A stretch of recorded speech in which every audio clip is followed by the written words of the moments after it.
to continue on that note, guys, especially when it comes to children, these things,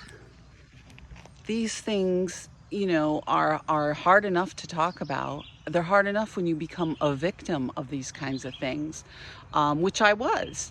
So when judges looked at this, they should have made some consideration for the fact of, yes, she worked on this house for 20 years. Why can't she buy it back? Or she's going to need her car. She has to go to work.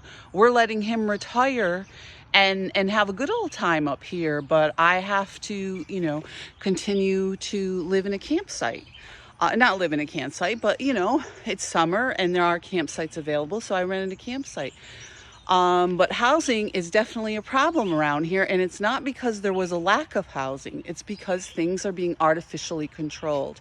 I mean, there were times that we listed our apartments, the rental business that my ex and I had, in the newspaper, but there was also, most of the time, a lot of times, I'll admit, we got it by word of mouth. But getting places by word of mouth has become absolutely impossible now, because there's a very select group of realtors that are going to keep you from getting real estate. And I've seen it over and over again as I've been looking at properties, as I've been trying to rent.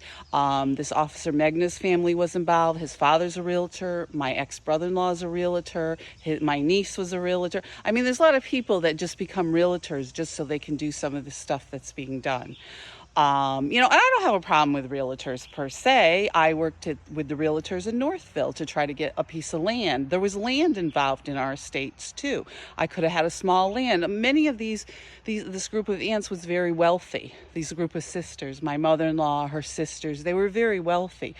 With all these properties that were transferred, why does social services ask, did you transfer any properties, in the last 3 years? Because that needs to be considered. There was numerous properties that were transferred that I could have access to, or something could have been worked out. Things that I rightfully earned. Be safe, guys.